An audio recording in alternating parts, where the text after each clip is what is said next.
Welcome. I'm Cora Fox, and hi. I'm Cora Fox, and I'm associate professor of English and the coordinator of the Health Humanities Initiative at the Institute for Humanities. I'm your host for this four-part series of webinars on the histories and cultures of epidemics. So today we are welcoming Jeffrey Ostler, whose research focuses on documenting the impact of the expansion of the United States on Native communities and their resilience in the face of genocidal policies and practices. He has already begun to translate this archival historical research in more public forums and has written for The Atlantic on how this legacy impacts Native communities confronting COVID-19 in the present. We hope that highlighting his research and work like it through the Institute for Humanities Research will continue to provide a platform for scholars to take leadership roles in a crisis that has revealed the vital ways in which health depends on culture and history as much as it does on science and technology. We also hope that engaging this history will help us move forward to build better systems that offer access to care for all. So I'd like to take a moment here to thank the many behind-the-scenes staff members who are making all of this work possible, especially Liz Grumbach, Lauren Whitby, Barbara Dente, and Selena Osuna, and also the Institute for Humanities Research and Ron Broglio for funding these events. I'd also like to thank and welcome Angela Gonzales, who is serving as my co-host for this event. Professor Gonzales is Associate Professor of Women and Gender Studies and Justice and Social Inquiry in the School of Social Transformation at ASU. She works at the intersection of development sociology and American Indian studies, and she pursues empirical, community-driven research into the sociological processes underlying identity, development, and health in Native communities. I will turn it over to Angela to introduce our guest. But first, I wanted to give an overview of what to expect for this webinar. First, Professor Ostler will offer a short presentation on his research, followed by a Q&A discussion with Professor Gonzales. And then in the last 10 to 15 minutes, we will open it up for questions or comments from those of you present. We have, just so you know how this will work, we've disabled the chat feature in Zoom. So please instead use the Q&A feature at the bottom of the screen to submit any questions that arise, and I'll do my best to curate those and address them to Professor Ostler. Okay, so thank you for joining us, and I will turn it over now to Professor Gonzales. Great, thank you so much, Cora. It really is my pleasure to be here, and I'm glad to see that we've had so many people in attendance today. I suppose this is one of the benefits of Zoom, that we're able to join in these seminars that we might not otherwise be able to, given our distance. It is my pleasure to be here today to kind of co-host, co-facilitate today's presentation with Professor Jeffrey Ostler. Dr. Ostler is Beekman Professor of Northwest and Pacific History at the University of Oregon. As Cora has mentioned, he's published widely on the history of the American West, particularly the impact of the developing United States on Native communities. Some of his books include Prairie Populism, The Fate of Agrarian Radicalism in Kansas, Nebraska, and Iowa, 1880 to 1892. The Plains Sioux and U.S. Colonialism from Lewis and Clark to Wounded Knee, and the Lakotas and the Black Hills.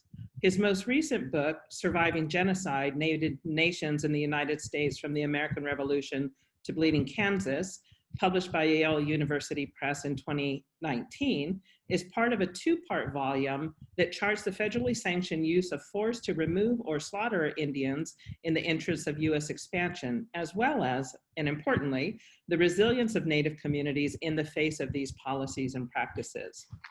Dr. Ostler has been awarded a number of prestigious fellowships, including from the National Endowment for the Humanities, and he was a presidential fellow in the Humanities Studies at the University of Oregon in 2019.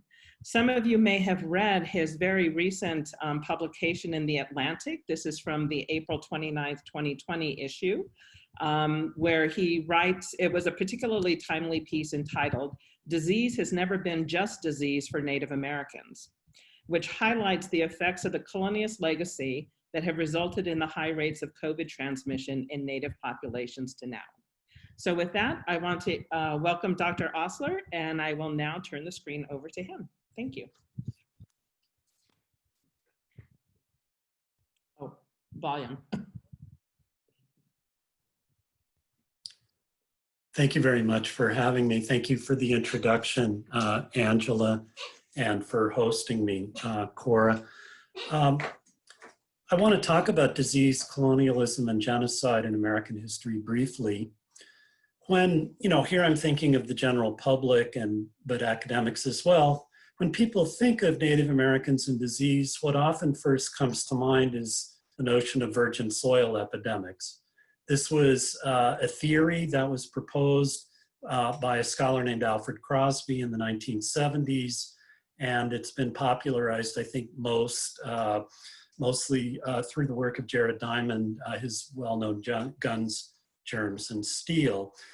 And the virgin soil epidemic thesis holds that when Europeans first arrived in the Western Hemisphere, they brought crowd diseases, particularly smallpox and measles. And since indigenous communities didn't have immunities to these diseases, they suffered massive population losses and very quickly upon initial contact, on the order of 70 to 90%. Now, at one level, the virgin soil epidemic thesis revealed the horrific impact of the European invasion. And Alfred Crosby himself described that process as a dismal genocidal process. Yet, the virgin soil epidemic thesis has also been used to discredit allegations of European genocide. And the idea here, people often say, since Europeans did not actually intend to bring the diseases with them to the Western Hemisphere, and since the vast majority of indigenous people perished because of those initial epidemics, then when we think about all of native depopulation, so the argument goes, it's one big accident. People might say, well, indeed, it's a tragic accident, but an accident nonetheless. So new research has given us a much more complicated picture of the post-Columbian history of Native Americans and disease. And here I'm drawing really, in what my own work has done is not so much my original research, but I'm really drawing on the work of many other scholars who have worked some of this out in different contexts. And I'm sort of trying to piece this together in a sort of synthetic overview. So what I'm doing really is talking to you about my understanding of the research of others. So because of that new research, we, I think, have a picture, for one thing, that virgin soil epidemics were not as frequent as were once thought. They did occur, but they're not as frequent as once thought. And, I used to teach the virgin soil epidemic thesis to my students for years. One of the things that never really occurred to me, though, but then did once I realized there might be a problem, is that the assumption behind the thesis is that more or less every single ship that showed up in the Western Hemisphere from Europe had people who had smallpox and measles on those ships, and that they were then contagious. And of course, that's not really true. I mean, smallpox was frequent in Europe, but it wasn't happening all the time, and it wasn't like everybody on a ship had it or something like that. So once you think just simply about that, you begin to wonder about how frequent virgin soil epidemics actually were. Now, they did occur, but as I say, not nearly as frequently as we thought. And instead, what the focus has shifted to among many scholars is to considering disease epidemics in their relationship to conditions created by colonialism as time goes on. And so I want to give you two examples of this. One is from what is now the southeastern United States. And here in the southeastern United States, the first Europeans who really had a major impact on the southeastern native peoples was the expedition of Hernando de Soto, 1539, 1541. And it used to be thought that de Soto's expedition brought smallpox to indigenous communities. It's very clear from the record that in the wake of de Soto, there was quite a bit of disease, and it used to be thought that it was smallpox. But now it seems as though, and historians who have worked through this, Paul Kelton in particular, has, there are written accounts by members of the expedition, and reading through those, it seems pretty clear that nobody really had sickness on the expedition that looks like it was smallpox. And so what seems to have happened, there's a degree of speculation here, but what seems to have happened is we know that the de Soto expedition was incredibly violent, and we know that that violence disrupted those communities. And we know that when violence disrupts communities, people die, their conditions of life, their infrastructures are damaged. For one thing that happens is they become vulnerable to endemic pathogens. So likely dysentery, for example, people don't have good water and good sanitation under these kinds of conditions. There may have been malaria, which was introduced from Europe and Asia. That could have been a factor, but it seems that it's largely endemic pathogens. And so it's quite clear now that smallpox itself didn't break out in that region until 1696. And when smallpox did hit the Southeast, and it seems to have come on a slave ship from Africa, what happened is it spread very rapidly from Virginia all the way west into Texas. And the way that it spread was across networks that had been created by an English trade in native captives to be enslaved in English colonies on the Atlantic seaboard and into the West Indies.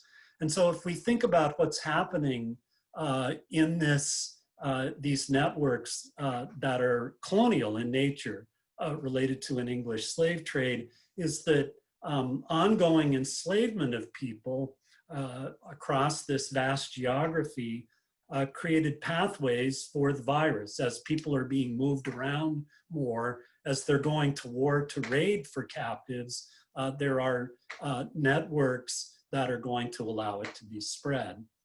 And as a second factor, the people in those communities are weakened because of warfare and disruption, and the individuals in those communities have weakened bodies. So the conditions then that would have allowed smallpox not only to spread, but to become severe, even more than it would have been, are more related to conditions of malnutrition, exposure, and lack of palliative care, because as we know, when communities are being disrupted, they're unable to care for sick people in the way that they would have been. And so lack of immunity is a factor, certainly, but these other conditions that are created by colonialism are really crucial. Now, the second case I want to talk about is later, and it's under the United States, and it's really the United States policy of Indian removal that's officially acted in 1830. And of course, it's the policy that calls for the removal of the eastern nations within the United States to west of the Mississippi, particularly what becomes Oklahoma and Kansas. Most everyone, of course, has heard of the Cherokee Trail of Tears, but it's seldom considered as a US-caused health crisis, but I think we can't think about it that way. So in the Cherokee Trail of Tears, 1838 to 39, what happened is that it occurred in three phases. In the first phase, Cherokees were rounded up by the military for removal, and they weren't sent on the trail right away. They're actually held for several months in concentration camps, still in the East, in their homeland. awaiting transport. And in those concentration camps, of course, there was inadequate shelter, there was insufficient food, and there was no source of clean water. And so these camps became death traps. There were about 16,000 people in those camps, varying from a few months to more. About 2,000 died from dysentery. These are the diseases that are reported by observers: whooping cough, measles, and fevers, which is probably malaria. So phase 2 of the Cherokee Trail of Tears then involves people that are already sick and traumatized, undergoing social stress, and they've been weakened by malnutrition and lack of care. And so on the trail, because of disease and exposure, another 1,500 died approximately. And then upon reaching what's now northeastern Oklahoma, an additional 500 or so died in the next few months. And so that's a death toll of 4,000 out of 16,000, 25%. And when I talk about these numbers, I often think it's useful to put them in the context of the current US population. So that would be 80 million people, if that many people of the current US population.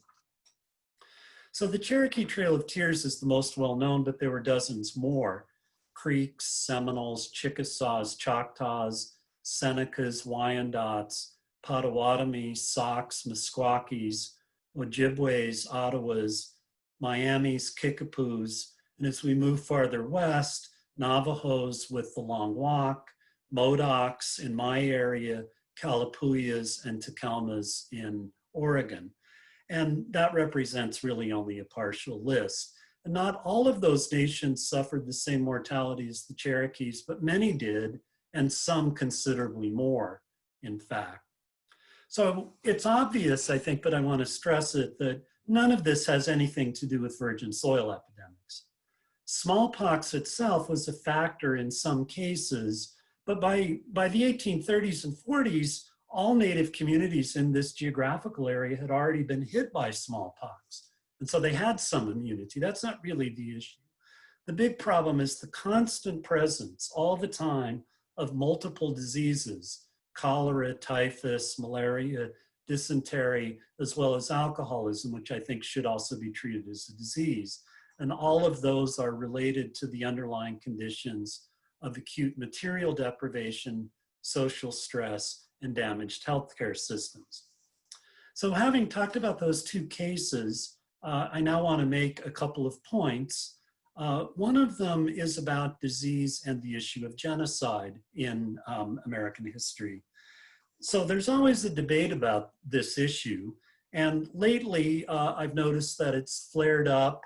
And I think it's flared up in relation to the early phase of the protests in the aftermath of the murders of George Floyd and Breonna Taylor and Black Lives Matter. And of course, statues immediately became an issue, the Confederate statues, but also Columbus, Oñate, and Andrew Jackson. And so there were then questions about, was Columbus or Jackson guilty of genocide? And there's also, of course, a slavery question. So I noticed recently that a guy named Ben Shapiro, a right-wing commentator, recently said, and let me quote what he said.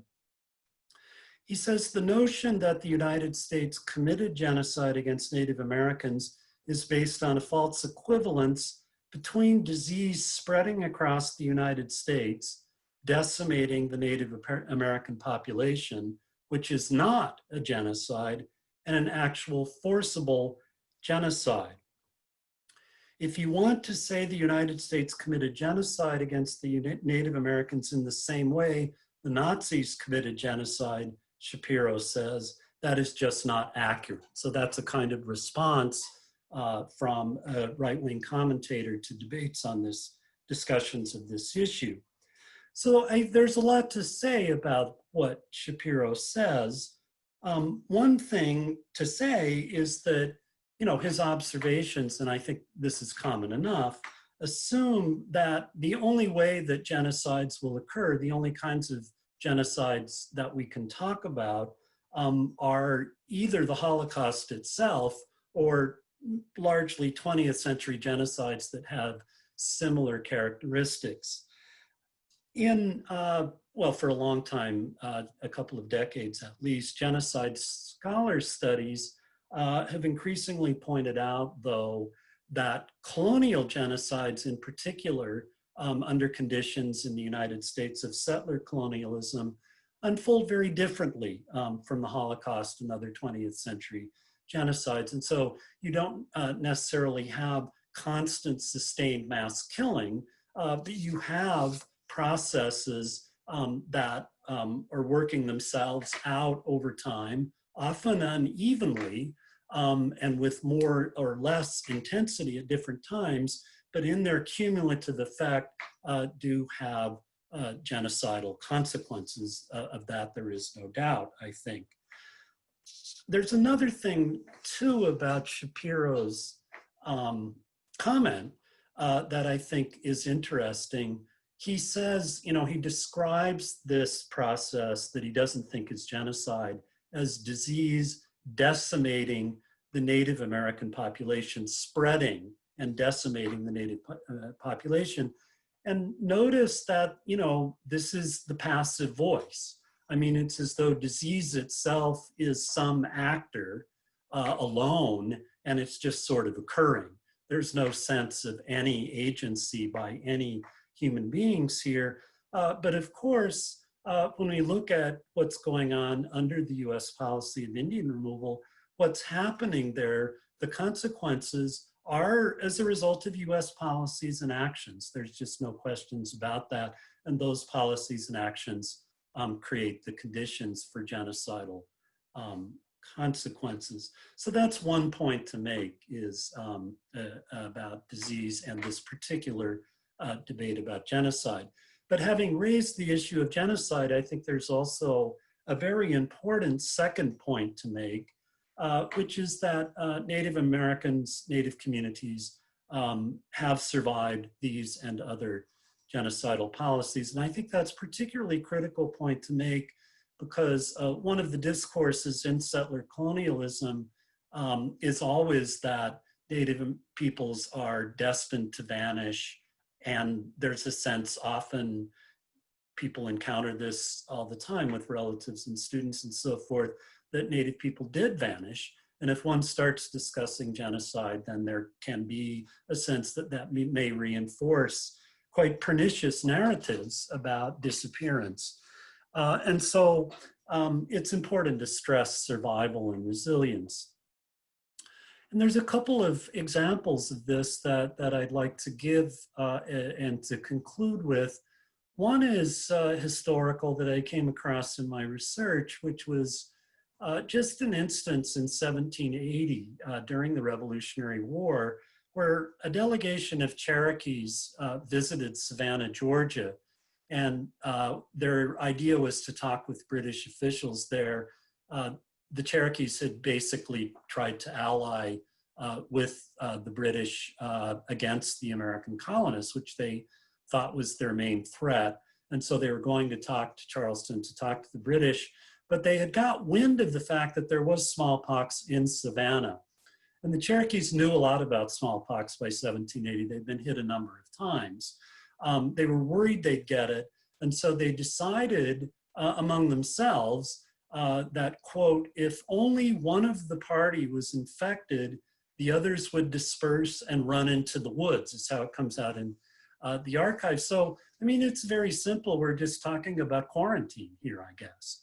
But we're also talking about a community that knows from experience what they need to do, and also has, the sort of social glue to do it, that they have a plan and that they're all going to adhere to it. So I think that's a very simple example, but it shows something about Native adaptation, and also about a kind of, I think here, of a community glue that's holding people together so they can act collectively in the interest of the common good. Now, a second example I want to give you is how Native people develop new traditions of healing over the many, many decades and centuries. And this is an example that comes to us from Brenda Child, who's an Ojibwe scholar at the University of Minnesota. And she has written about this in her own work, but she recently published a piece in the New York Times right as the pandemic was beginning.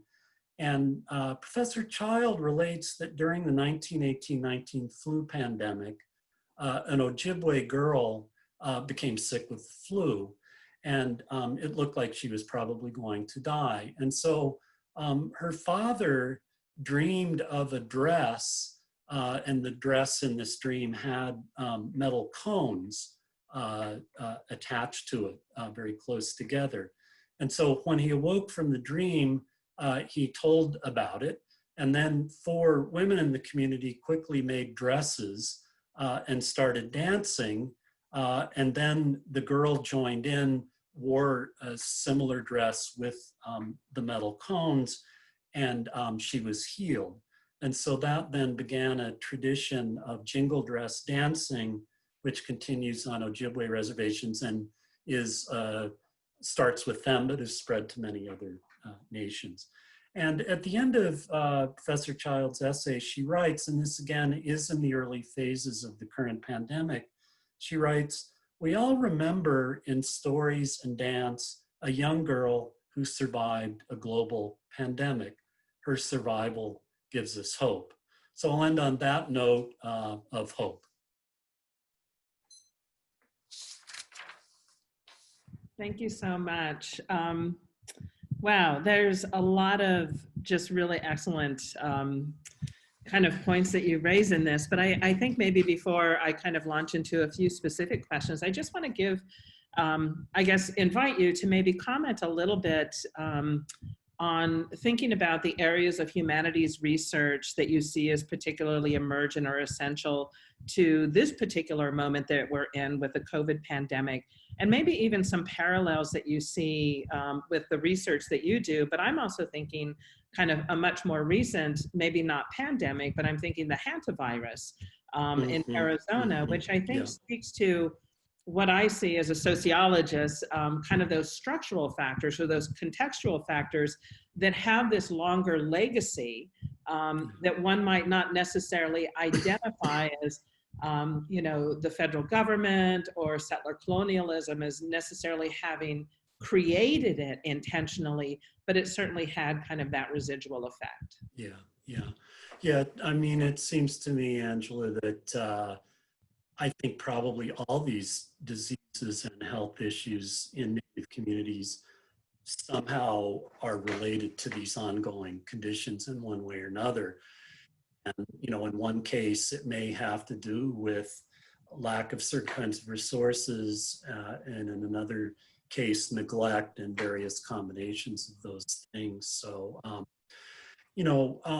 but, you know, in regard to the sort of kind of research that I see as maybe emergent or essential, I mean, one thing that I think we're all thinking about, you know, is that this pandemic reveals and is occurring within all kinds of other issues we're thinking about, you know. And so, you know, it enters, you know, the crisis that we're in intersects with so many other things. It's revealed, right, more starkly issues about inequities related to racial capitalism, systemic racism, climate change. You would know this better than I would, but people do seem to be talking about zoonotic diseases and other infectious diseases as more likely to be more common than ever before because of climate change. And I also think, you know, ongoing issues of violence against Indigenous women, I think is related somehow, is an ongoing crisis, and all these things I think intersect. So my own sense of some emerging projects or types of research that I found inspiring. One is the 1619 project. I think that I think what's interesting about it and inspiring is the interdisciplinary character and also the way that it mixes academic experts who may just mainly be the type of people who are mainly in the academy, but their work comes out in the hands of a journalist and others and artists and poets, and then it can go out into schools. And I think that is a kind of model perhaps for some other things that could happen. I think one of the things that is a bit missing from the 1619 project, I think they talk about there being one original sin. I don't know about this notion of original sin anyway, but if we're going to talk about, they talk about that there's one, and it's slavery of African and African descended peoples. But I think if we're going to have sins, then we've got two. And the other is the theft of indigenous lands. And so I think we need to talk about those two things together. But that's one thing I see. And then, I do think that projects that bring indigenous knowledge more to the forefront are important. There's, I'm now under these terrible fires out here. So we have the pandemic, and now we have this climate change related forest fire problem in California and up all the way into the Northwest. And, a lot of people have been talking and are now talking about, we need indigenous knowledge to deal with our forests and our fisheries, so I would just say that on that point.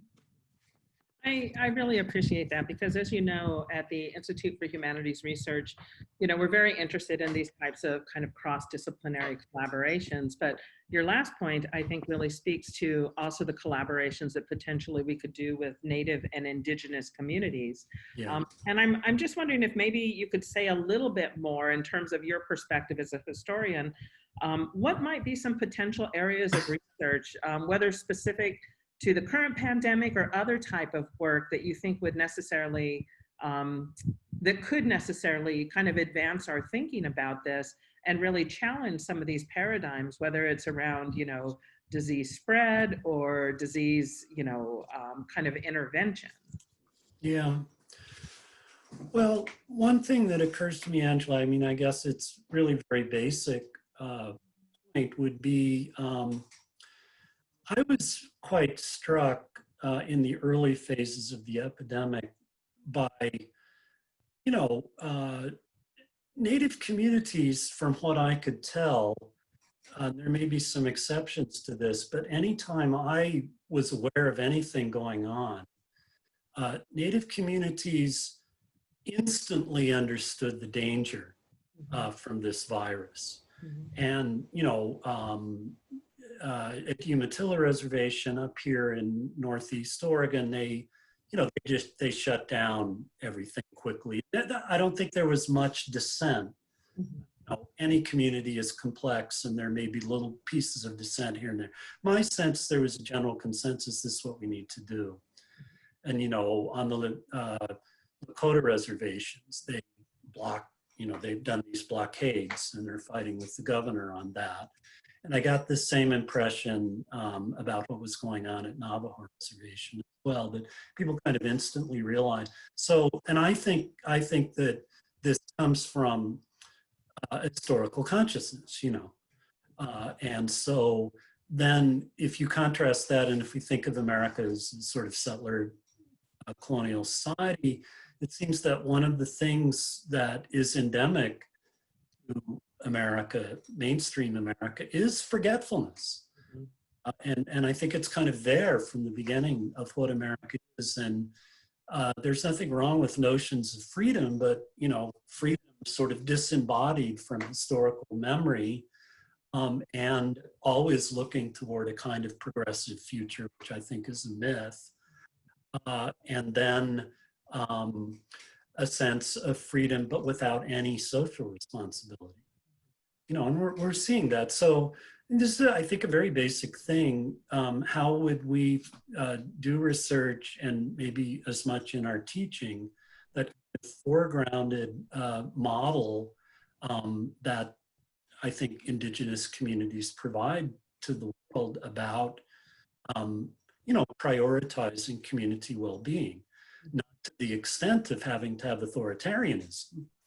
You know, I mean, I think my feeling is that Native communities have often have had a lot of balance between these two things of kind of, you know, some sense of individualism, some sense of freedom, but also some real prioritizing of the collective good, and obviously through kinship. So I don't know how one starts to think of modern day nation states or as a vast empire like the United States is, in terms of how does one think actually, you know, kind of kinship relations that would extend, you know, but it would be that kind of thing that I think would be interesting to think about.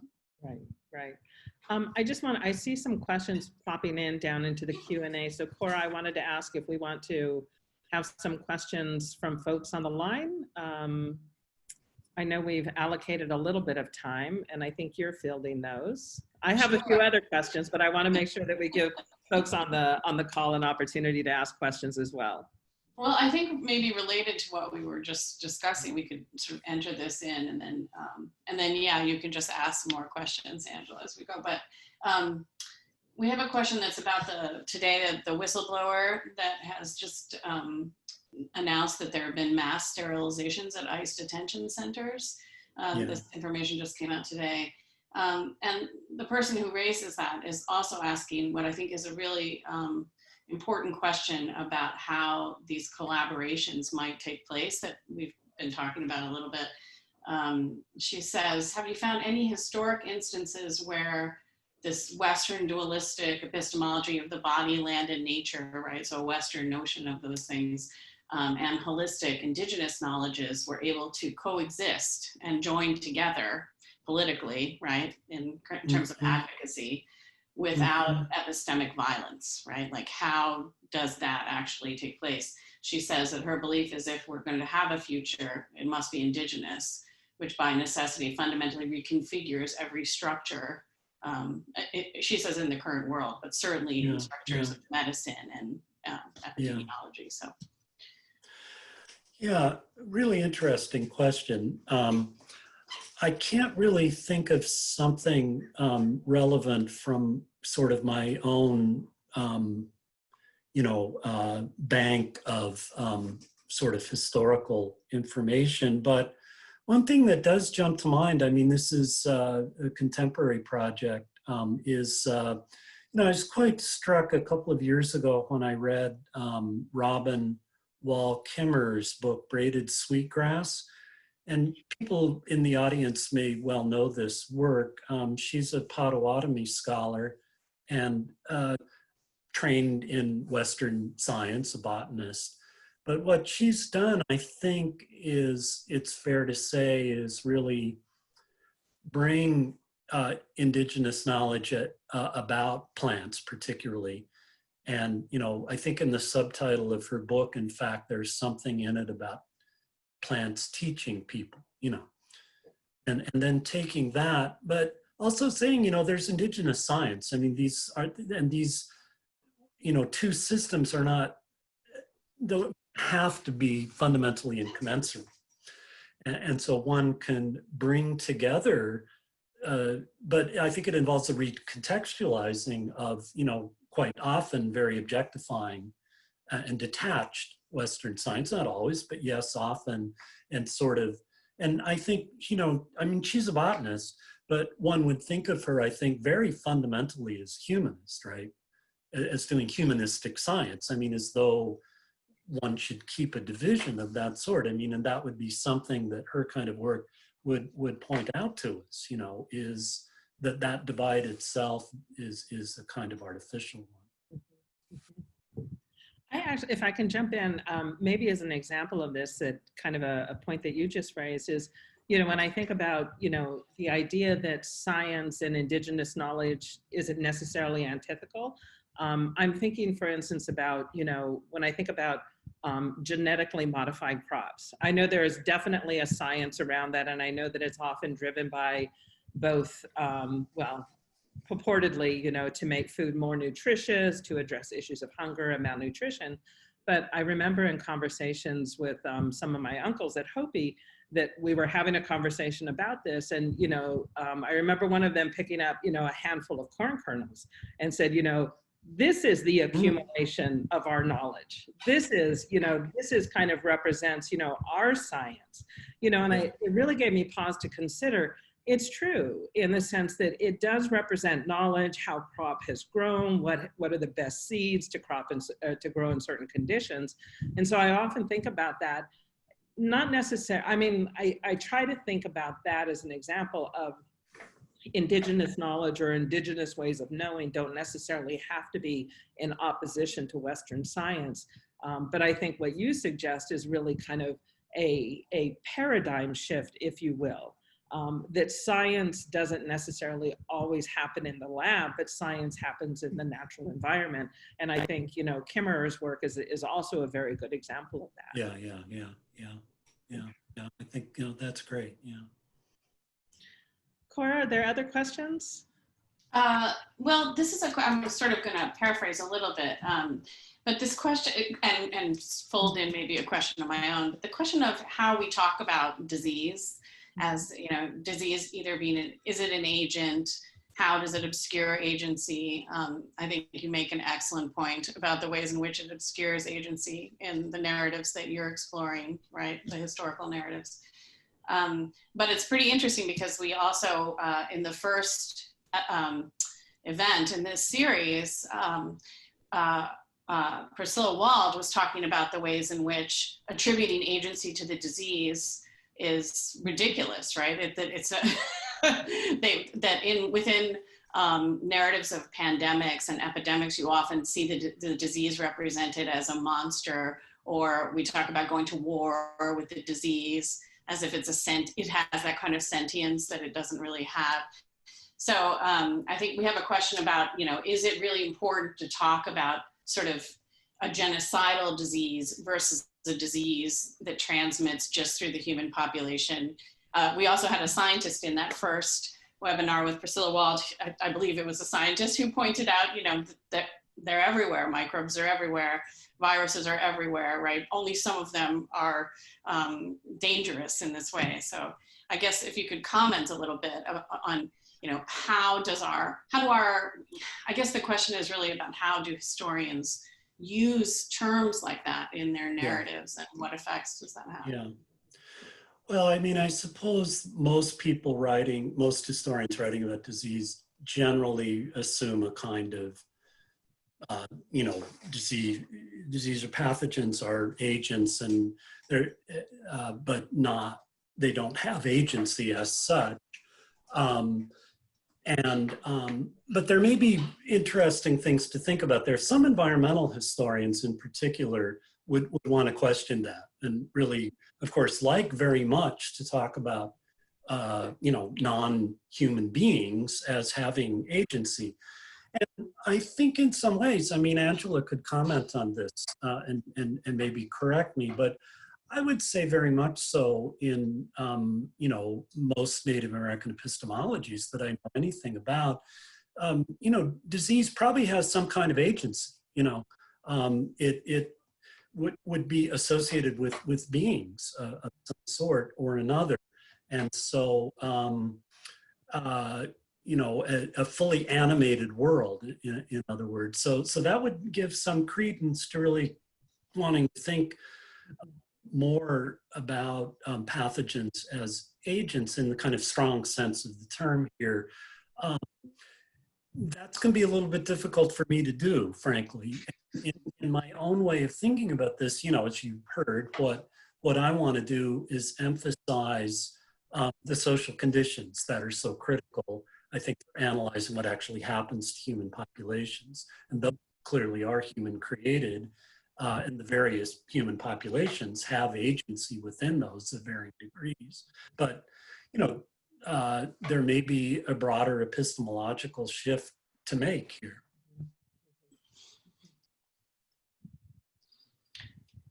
Okay.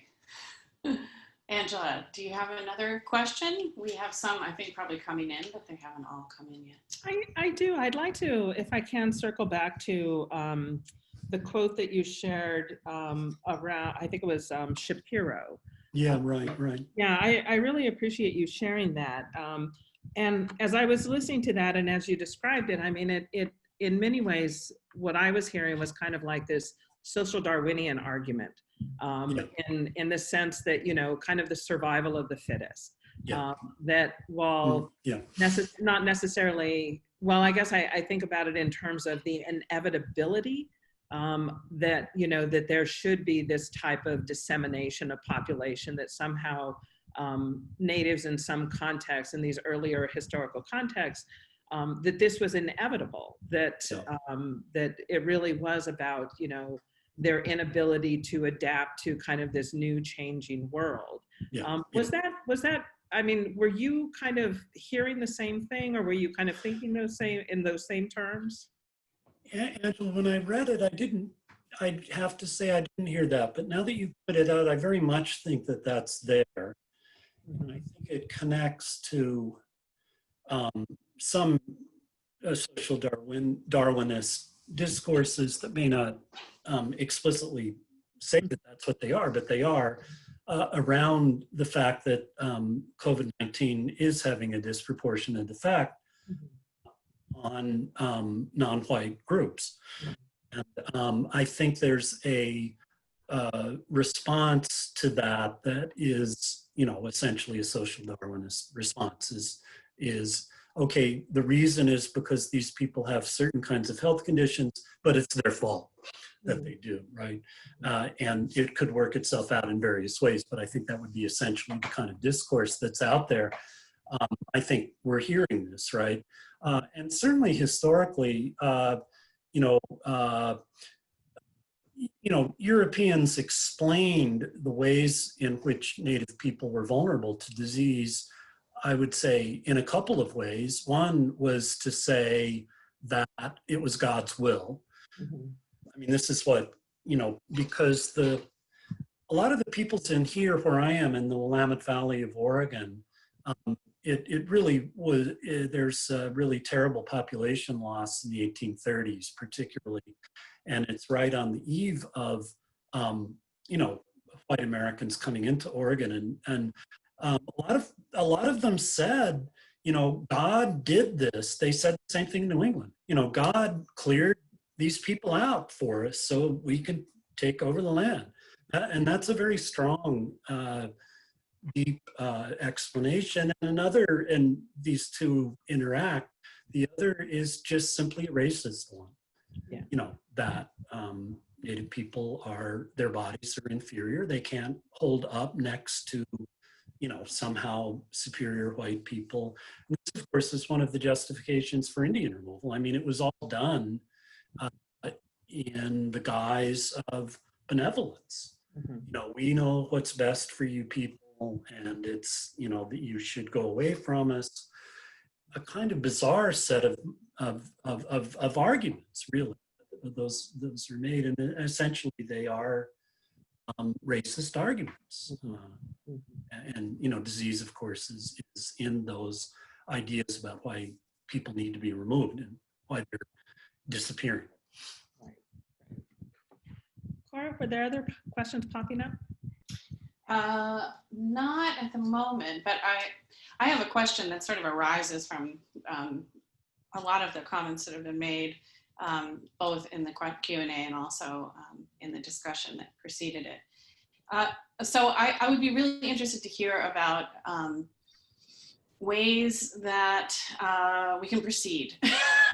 Right? How do we alleviate that legacy that is a living legacy, right? And create situations in which some of these issues are not replicated in the present, right? So what organizations, for instance, can we fund? what kinds of what kinds of collaborations can be created. And I'm sure Angela, Yeah. you have other ideas about them. Yeah, I'm sure Angela does. So I'm interested to hear. I mean, a couple of things real quick. You know, I've never been like a hugely radical critic of universities. I've accepted a lot of what universities are doing and been sometimes a critic, but I've kind of reached a conclusion that universities have to change, I think, through this pandemic. And I just think how it's revealed the inequities in our society and related to higher education and problems in the universities seem more pronounced than ever. And I think one of the things we have to do is not just treat sort of the need for more scholars and students of color and to support them and make the universities not just safe for them, but good all the way around and have them empowered within them. I think, you know, that's going to take a lot more than we've been doing. Certainly in my university. And it's going to take more than just a kind of occasional gesturing to diversity and inclusion. And, you know, I've gone along with some of that and we've tried to do some things under that banner, but I just think it's got to go deeper than that. And so there's a structural change that has to happen there. You know, another, just in my local community, we have a local organization called Cahoots that works with, you know, a lot of people who lack housing and have various health and mental health issues. And one of the things they've done is create a way to work with the police department here to deal with certain kinds of issues that in other places police are dealing with in probably ways that don't work so well. And so this is being held up as a bit of a model in connection with discussions about you know, defunding police or, you know, transferring resources, creating different priorities. So if there's local things like that that can be researched and supported, you know, we as individuals maybe can be involved in things like that. All right, if I can just kind of comment a little bit on that, I really appreciate that question because you know, I do think in many ways universities have come under attack, sometimes rightfully so. But I guess maybe I'm a little Pollyanna-ish in the sense that I think that there's always opportunities for change. And I think that the way that the change, you know, one possible way that the change happens that I see happening at a place like ASU as well as other universities is not just taking, you know, land acknowledgements, recognizing where they sit on indigenous lands, not just taking it at face value, but really kind of embodying that, you know, in kind of a spirit of collaboration. But I would say that that collaboration really rooted in reciprocity, you know, that, you know, in some ways kind of rethinking the type of helicopter research that often has happened in universities across all disciplines. I mean, I think most specifically in terms of like the health science research, but I think as a sociologist, the same thing as well has happened. And I think if we begin to kind of rethink what collaborations are, not just cross or interdisciplinary, but really collaboration and partnership in a really deep and meaningful way, that is more than just, you know, a partner in a research project, but I mean, let's kind of take it, you know, in the very practical way in terms of, and again, I'm thinking from the social sciences, when we partner with communities, you know, maybe we should be the subcontractors on grants, and maybe they should be the holders of the grants, and really kind of rethinking the way that we set kind of our research up in a way that really fundamentally challenges the way that I think we've often approached Indigenous and other minority communities as somehow, come on, you know, we've got this great grant, won't you join us? When in fact, you know, I think if we kind of sit with that, we realize that the grant or the proposal or the project really wouldn't exist without the willingness of these communities to engage in this type of research with us. So I do think that there's some tremendous examples of where this is happening, but I also believe that there's always room for improvement. So. Okay, we only have just a minute or two left. So any other comments or questions? I'm sorry, we can't take more. All right, well, on that note of trying to envision better collaborations and partnerships, I guess we will end. I want to thank you very much, Professor Ostler and Professor Gonzales, for joining us today. It was a real pleasure, and I hope that we will stay in touch in the future. Yeah, thank you very much, Cora. Thank you. Thank you. Thanks, Angela.